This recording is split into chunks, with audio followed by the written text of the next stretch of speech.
strikes back. Disappointment me. So, yeah, they're cool. I met them last winter before last. You met them first, though. Mm-hmm. And they're really cool. They've done some cool stuff. You've done some cooler stuff, though.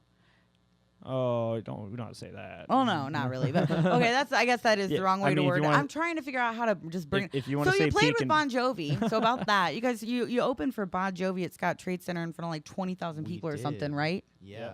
We were very fortunate to have that opportunity. So tell me how this came to be, and then please tell me what that was like. Well, it was originally a joke at first, to be honest. Right? Yeah, it was Really? more just like, hey, I saw this thing on Facebook, so I sent it to the guys. I'm like, wouldn't it be really funny if we entered this contest? And Coyle was like, okay, I guess I'll do it later. Yeah. I got off of work and I just like 11 o'clock and just went home and submitted the video. Didn't even read the rules or anything, which kind of came back at us a little bit. But I mean.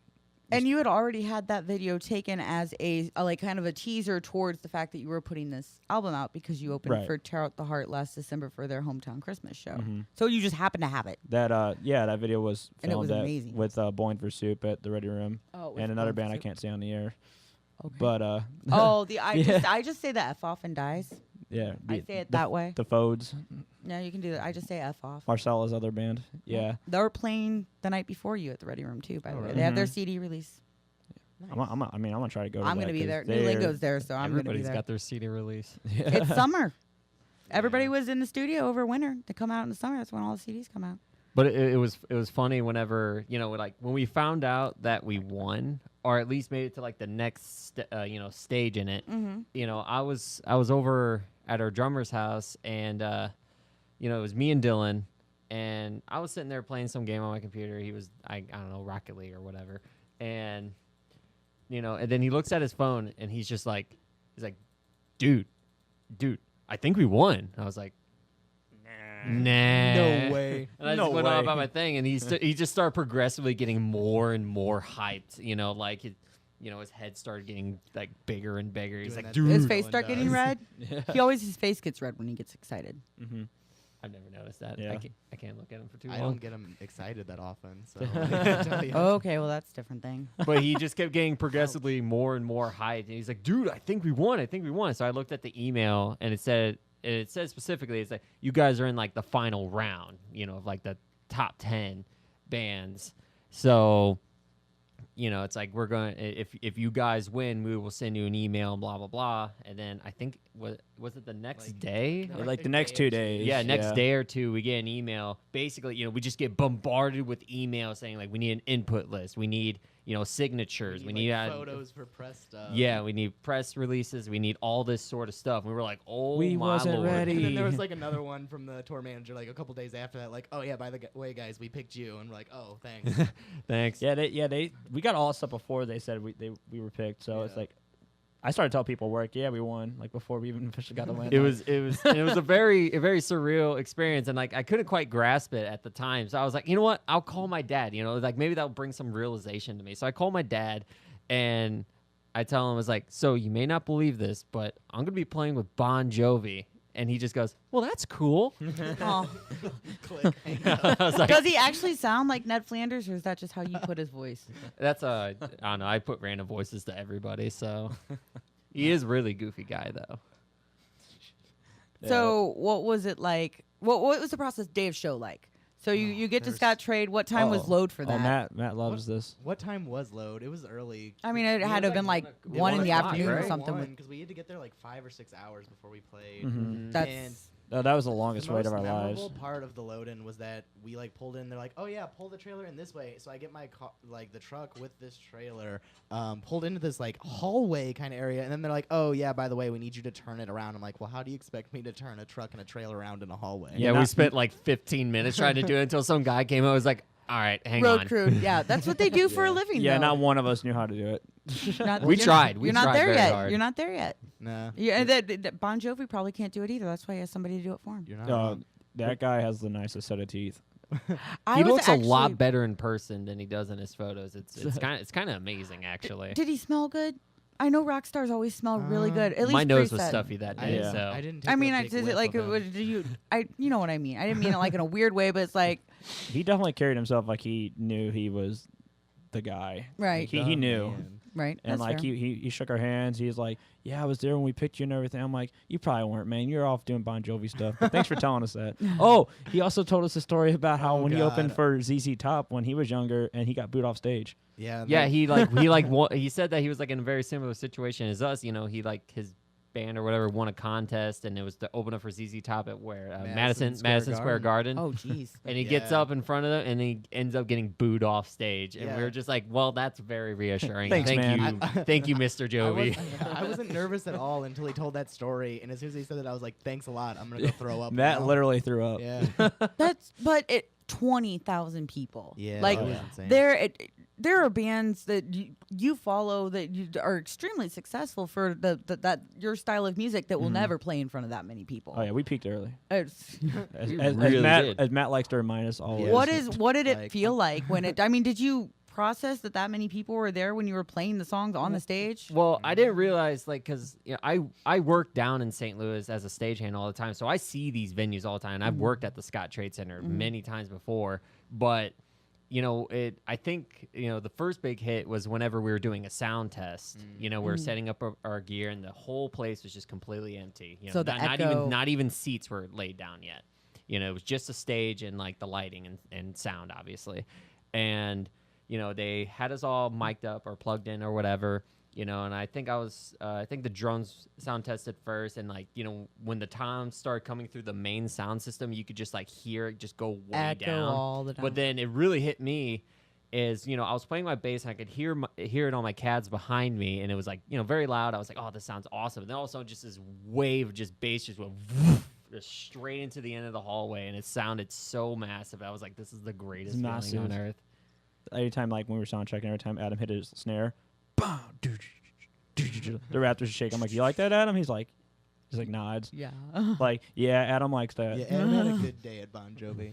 Yeah, I never seen a man eat so many lobster tails in my life. I was so upset that I had to miss it. I actually watched it while I was at work. I got scheduled to work that night, and I just started my job. So I was, and I was so happy for you guys. I was kind of crying a little bit because, you know, I'm all emo and stuff. And a customer comes in and is like wanting a waffle and ice cream.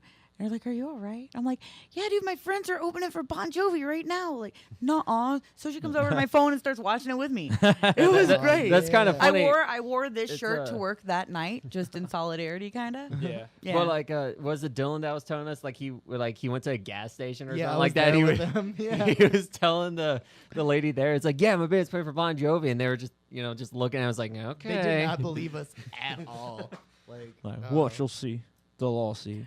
Well, and you guys got to do a lot of like fun press with that too. So you got to do Fox 2. Yeah. Which we're we're actually doing that this Monday again. And you got to go on with Cornbread, which are you doing that again too? Not in the You're not gonna be immediate able- future, no. Okay.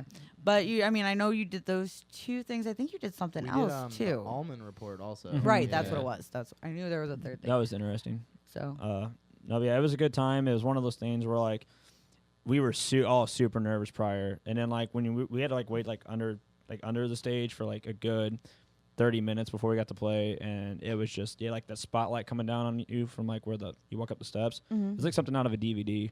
But as soon as we got on stage, it felt like a normal show. Right. It just felt so natural. As soon as Adam started coming in with the drums, like everything felt natural. I again. know And with the live video that I watched, because I went back and watched it again, I could tell like it was like as soon as your set ended, and I was looking at Dylan. It was like it was a snap. Like it was just like it hit him what just happened. He was just like, you could see his head. He just goes, "Oh my god!" Like, and it was awesome. Like, but you guys killed it. You did really well from the pieces I saw, and that's a really awesome thing. If any opportunities come from it, and we're gonna have to cut in just a few minutes, but anything else come from it yet, or just a press? Like we have a really good press kit now, obviously. Yeah. did your socials go up at all, like your likes and followers and stuff? Yeah, it helped out for a little bit. It was one of those things like some people you either like really liked us or like we've heard that we just weren't quite their thing, which we totally expected. It was Bon Jovi. Yeah, Yeah. but it was fun. Yeah, we got to meet a really cute tour manager too, so like that was cool. Wait, was it a female tour manager? Yeah. Yes. Sorry. Oh, hi, Melanie. I get excited. She's not listening to this. Oh no. Melanie's never gonna hear. That's a hard job for a female to get into, man. She's tough as nails. was I super- promise. When She's super nice, but I promise she's tough as nails. She needs Before to we be. cut, yeah, like when we first met her, she was listening to My Chemical Romance. Like, yeah, you helped us get this, didn't you? Nice. So we have 5 minutes left. So what I'm gonna do is I'm gonna have you go over your. Do we have enough time for me to let them go over their socials? Like 5 seconds of silence. I can make it quick. Okay. Yep, we're gonna do that real quick. What we're gonna have you review your socials because that Bon Jovi we got to talking. We're gonna go to basically the show info again. I'm gonna have you intro. I'm gonna say the 2 songs that are coming after it. Have you intro yours because the order is right here, Right. and we're just gonna play them back to back to back. Which one? Just quiet and what? Above and Below by Skyline and Ruins, Okay. and then the acoustic of For You, the strip version by Ashland. Since they're playing acoustic on your show, I'm playing their Yeah. acoustic. Cool. So just because the Student Center closes, and I mean we're still on the air, anybody's listening, it's just cutting for the video. It doesn't really matter. Okay. But it's the Student Center here closes at 5 in the summers, so like we have to be out of. They lock the doors. We have to be out of here at 5, and I've been having a blast. I've been trying to keep an eye on the time, and it's really hard then. to do. And yeah, Grimm's Darn was it, late. Bon Jovi. But you know what? I can't really be mad at you, Grims, because I've been late to this show, and it's my show.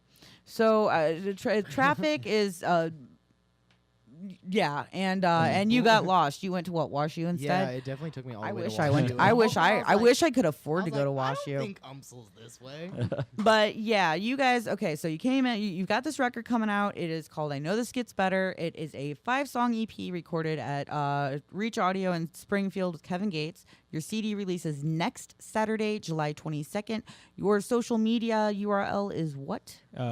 Everything's the former me. Is it just the former me, no band or anything? Facebook, Instagram. And yep. if you type it into Facebook, make sure you click on the former me and not Dylan Leahy Yeah, because he Yeah. put his name because as he his comes up nickname. first. I don't know why. He either. yeah, but yeah, like and just shoot them a message. They'll get you tickets. They'll figure it out. Follow and like them anyway. I definitely recommend coming to see them. You guys were the second local band I got back into. There's a reason for that. And a lot of awesome bands playing the CD release. I think you guys are gonna keep going on to do great things. I was talking to Jay Mama earlier, and I'm going to kind of close on this note.